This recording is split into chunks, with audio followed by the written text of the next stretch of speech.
some of the sensors that it has, which are pretty remarkable. And it is not a particularly interesting, you know, style-wise or design-wise smartwatch. It's pretty bulky, it's pretty boxy. There's no like real innovation happening with the way that this thing looks. And I think Fitbit has sort of just given up on making something really stylish and sleek like the Apple Watch, and they've really put all their effort into the sensors and the capabilities. So it's kind of thick and boxy. You can see it like for the size of it. I'm pretty underwhelmed by the design elements. The screen itself is fairly small. I'll switch it on. So you can see like most of that real estate is not actually screen. It's just maybe that middle bit there. And again, design-wise, it's sort of just like that thick box. But honestly, that's not the purpose of this smartwatch. So let's get into what it's really for. So what this thing is really fantastic for is sensors. And it's amazing what they managed to pack into this watch. So it's not the sleekest, but it does have a lot in there. So you've got the basics like an accelerometer, so it can detect your movement, count your steps. Fitbit's always been super accurate. They have over 10 years of experience doing that, so I think they're one of the best on the market for counting steps.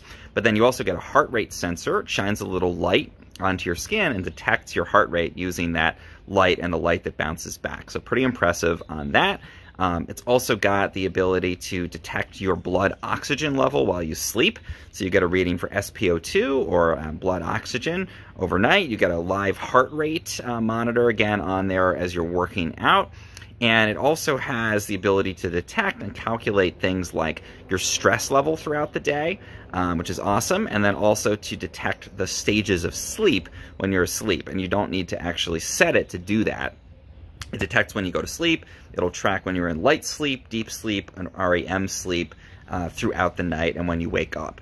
And it's really, again, got a lot of capabilities for such a, you know, a relatively small, not, again, the most sleek looking, but overall relatively small watch. So let's look at the basic controls. Touchscreen on there. We can scroll through the basics. On the home screen of the watch, we get the watch. We can swipe up and we get things like our step count for the day, distance, the number of active zone minutes, calories burned, hourly activity, so it'll track if you've moved every hour during the day. Not obviously tracking heart rate because I don't have it on my wrist right now.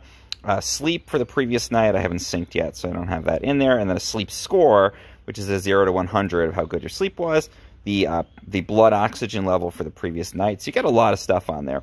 Then we can swipe through. It will take notifications from your phone. The touchscreen, as you can see, is like not the most responsive in the world.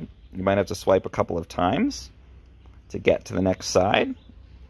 All right, there we go. Notifications, so you can get, you know, text message notifications from your phone. Exercise, so this is really cool. You can track walking, you can track running. It's going to sync with the GPS on your phone to track things like that. Swimming, it is fully waterproof, so you can take it in the pool for swimming. I think you can go down to 30 feet at least on there. And then basic things like a treadmill workout. So you can track your workouts very readily on there. It has this relax function where it tracks your breathing. You can do sort of a deep breathing or meditative type of session, which is neat. And then you've got alarms. I like the silent alarm. It'll just vibrate on your wrist so it doesn't wake up anyone around you. It can wake you up whatever time you want or remind you of something. Basic functions like timers and stopwatches on there. That's pretty much it. I mean, those are the core things we get on the Inspire 3 here. It does have a solid state button on the side, so if you want to wake the screen up, you can press the two buttons and that wakes up the screen on this watch. The band is a silicone band, so you can swap these out. Very adjustable. I find it's pretty comfortable.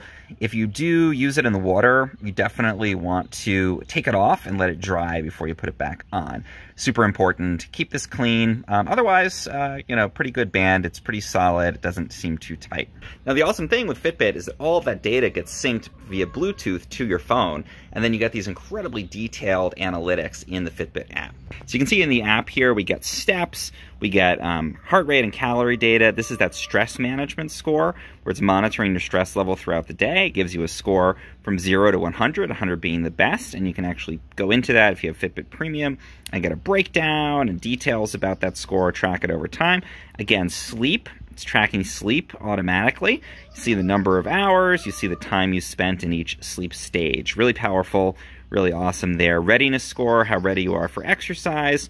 You can go into your health metrics and get some really advanced metrics like your heart rate variability, skin temperature, again, the O2 sat, or oxygen saturation, breathing rate, and you can track that over time to see trends in some of those metrics over time. So very cool to see that if you're really into that like quantified self type of thing.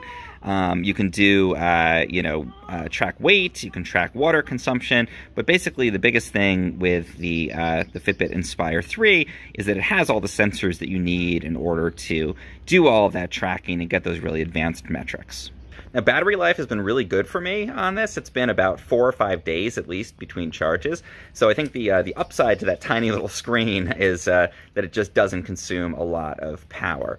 That's going to vary depending on how much you use the screen and how much you track exercise, which tends to use more power because it's connecting to the GPS. But overall, I found the battery life to be really good. And, despite the fact that I don't think it's the most interesting looking watch, it's certainly not going to win any design awards, the actual power of all those sensors and all of those data analytics in such a relatively compact and easy to wear package, I'm really impressed by that. And it's actually, I think, a fantastic device overall. So again, if you want the most stylish smartwatch, maybe not the best fit, but if you want something that's going to have a ton of sensors and capabilities, then the Fitbit Inspire 3 is going to be a really good option on those.